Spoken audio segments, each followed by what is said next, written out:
Welcome back to the Cosmic Medi podcast. Oops. Welcome to the Yin Fairy podcast.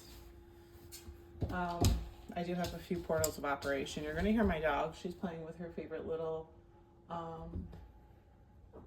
skull bean toy. Maybe I'll show it on camera if I get it. But she's obsessed with it. We just found it the other day.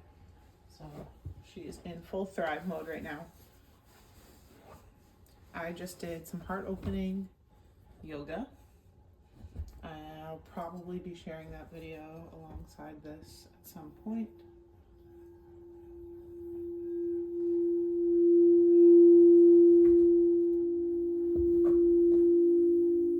I want to explore the sacral, the heart, and the throat chakra today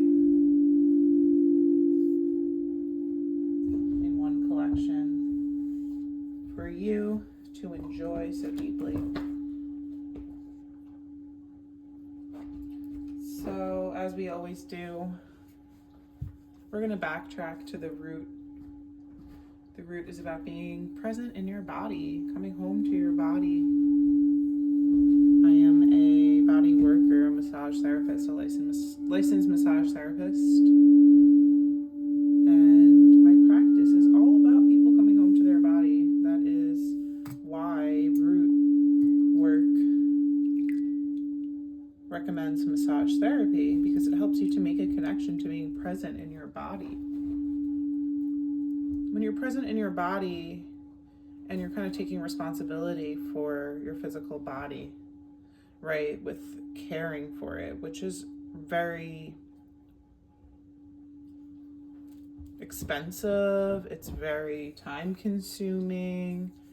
It could be not even fun or enjoyable too. We're not just talking about the luxuries, we're talking about the nitty-gritty carings, the consistency and the routines, and we'll get to where those routines really show up in the energy fields. But this is about having a sense of trust in life and steady energy, belonging to the earth, your survival instincts, your ancestral lineage. It's all about embodiment here. This word's been blowing up. It's very popular.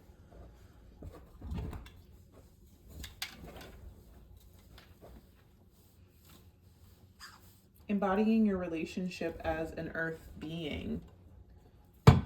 So our relationship with the stones, the soil, the trees, the animals, our relationship with the decay, so bones, right, and furs, things that are left on the floor of the forest that we would sometimes walk by, and instead making earth art with these items, connecting to our animal ancestors, our plant ancestors, our human lineage. Trying to get my dog to settle down, but it's not gonna happen. She just found her favorite toy recently. So here, drumming and rattling, steady tones are really important to root balancing.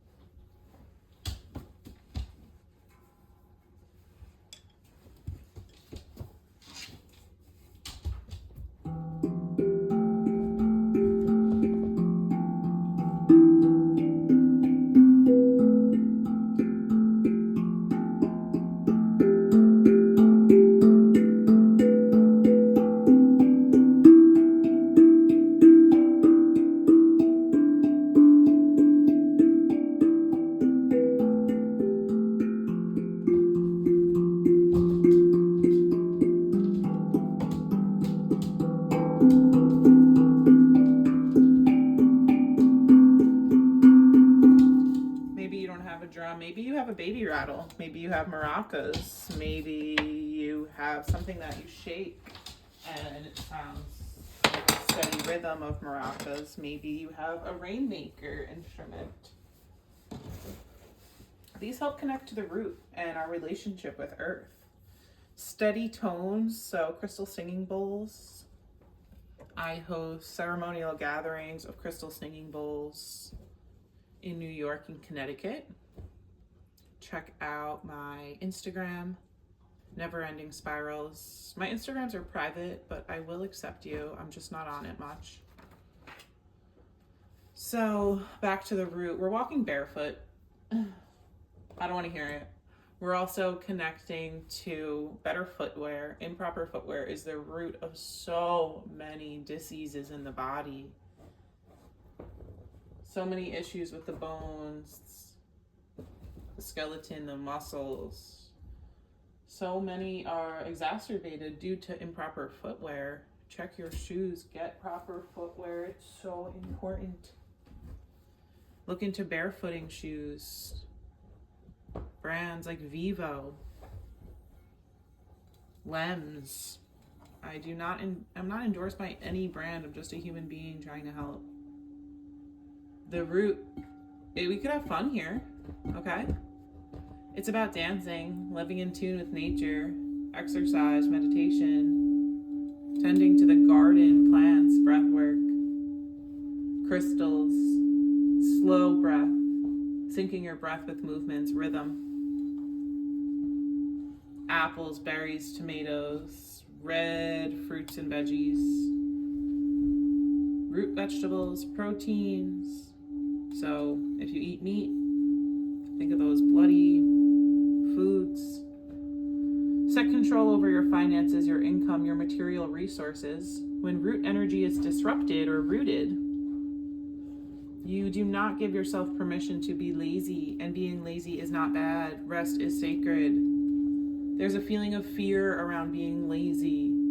There's a feeling of fear around being hunted like you're an animal when you're sitting in traffic on the Belt Parkway. There's a hypervigilance, this extreme care, what others might think about you, say about you. If you don't have an idea of yourself, you are going to get really, really torn up about others' idea of you, and most of the time they don't even know you. Truly know you, right? When you're uprooted and your root is disrupted, there's a sense of constant threat. This long-term and chronically can lead to soul fragmentation, chronically lead to soul loss. This can all be repaired. Your roots are about being stable, your foundation, your material resources. So the things that keep you alive, high quality food, water, air, clothes on your body, your basic survival needs, your sense of security and safety. So for instance, as women, we were told that a man is a sense of security and safety, but I've just been seeing in a lot of people's experience that that's not the case. So reframing what our ancestors looked for security and safety. I mean, our lineage, our ancestors of women were told that if a man abandoned them, they would die. And we have to realize that it's not personal moral issues at our root here, but this is our human tribal sense of security and safety, and it's up to us to reframe how that's going to work to root ourselves so we do not risk soul loss. If you want to be physical, it's located at the base of the spine. Yoga poses to help the root, or the tree pose to create balance, root yourself. It helps with your focus and your strength in your lower part of your body, so your legs and your ankles and your feet. Really connecting your feet to the actual earth and the ground. You can wear socks to keep your feet warm, and try not to wear like slippers all the time, and try not to wear shoes all the time. And if it's summertime, please try to be barefoot safely, touch grass with your bare feet. Give your feet warm baths, clean them. If you don't, I shouldn't have to say it, but this idea of honoring your feet, right? Honoring your root, honoring your legs. Your calves are looked at as your second heart. If you do a little touching to your calves right now, a little self-touch at your calves, you might notice they harbor so much tension. Using foam rollers, trying to get out some of that stagnation. Child's pose, going really deep here, will help to root yourself.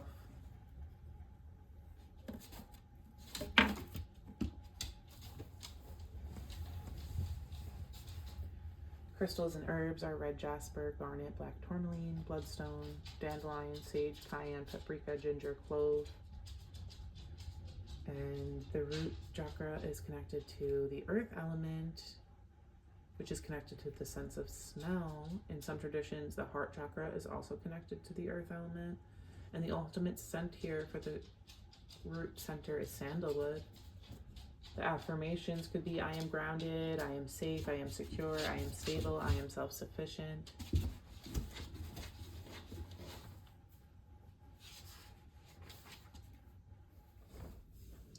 Welcome to the Yin Fairy Podcast. I'm your host,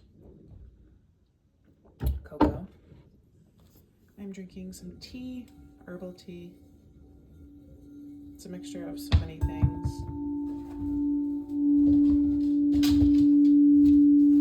Mugwort, passion flower, lemongrass, turmeric, cinnamon. A gentle heart opener. And root center balancer.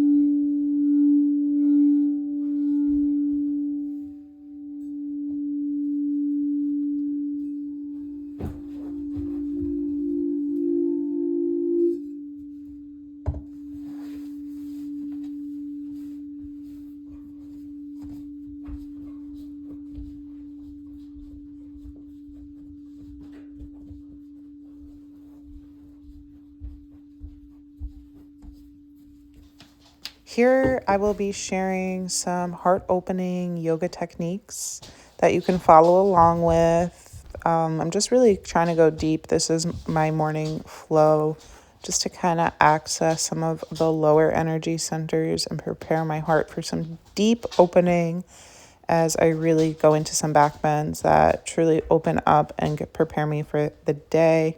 And then take it really slow after that and sink into some meditative postures and really feel into how my legs feel, the lower part of my body here. My dog was super distracting during my yoga practice today. She found a little bean toy that's like a skeleton bean that she lost for a long time, and it really kept me out of my focus. So I will be changing up the practice for the day as we need to shift the routine. Life's joy got in the way of our usual meditative moments. And you know what? That's great. And I am here to share that, you have to make sure that you are not exposing yourself when you're doing yoga and you're filming yourself or you're around other people if you don't feel comfortable with it. Otherwise, just get deep into a downward facing dog and do not cave in at the chest here. It's really common to do that. It's really common to kind of look at this as more, a lower body opener. Make sure your fingers are spread like you're giving someone a high five and the weight is distributed easily and evenly there. Clocking in at your hands is a great way to realize the imbalances that might be presenting in your body. So let's say all the weight is on my left thumb. Okay, clearly that means that there is an imbalance going on in my downward facing dog here. So having full awareness with the feet, however they make contact, whether the heels are on the floor or not, and having full contact with the paws on the ground. My dog is going through all of my percussion materials right now. She's being a puppy, and because I run her so often, sometimes I forget that she gets in these little excited moods, and it's really warranted. I was just taking a lot of time, or not even a lot technically, but I was just taking my time in downward facing dog. And then here comes the dog that has way different other plans. Do not forget to do your yogic squat every day. Try to just be in this position if you can. Like if you could live your life any way in this position, that's ideal. Rooting down from the base of the spine all the way up to the crown. That's what I'm talking about. I'm recording myself. Maybe I will share what I was saying. But I was really just talking about how I'm making connection with the base of my spine all the way up to the top of my head at my crown, and imagining a red light at the base of the spine and a golden light at the crown. And this is just a really simple way to warm up. I mean, it doesn't always have to be quick and enlivening. Sometimes just steady consistency is the key to awakening the body. I don't know, I always get creative insights. I try not to rush out and execute, but definitely sitting with a morning flow and being deep with it and relaxing into postures helps me to access my creative energies and what creation means to me, and redefining what artistry means to me outside of the boundaries of labels and society and monetizing your hobbies. So this is the opposite of a heart opener. It's not that it's a heart closer, but heart openers can open up so much stored emotion in the heart. You can cry, you can, have flashbacks. It could be really intense. This is the counter stretch to heart openers. You can also do this standing up. It's just a forward bend standing up. So if you need to reclaim your energy, feel you need to protect your heart, feel you need your spine to breathe, that's beautiful. Suck in your lower stomach to protect your lower back. This creates a sheath of muscle that helps to protect your lower back when you're in these deep bends forward, whether you're standing or seated. Doing those kind of butterfly legs, opening the feet like a book. Having the chest really kind of almost puffed out here, strong, leading with the chin, shoulders away from the ears. Can the third eye make contact with the mat? Use props here, use support, use blankets. You can use blocks at the knees, blocks at your third eye space, pillows at the chest. So this is where I really started to get actually knocked in by my dog, and it's really not common, but this isn't usually where I practice. So we were just between finding a new toy and then finding a ball, and I usually don't have a ball in the house either, but it was clean and new, and it was just a silly moment. And life is going to get in the way, but it's really beautiful to practice at home because the practice is always accessible, and you can do what you have to do when life calls, but you can always come back to your mat. It'll always be there. I kind of like to keep it out for sometimes just days straight. This isn't my setup. This isn't my house, so I don't have it at the front door. Thank you for watching. More later.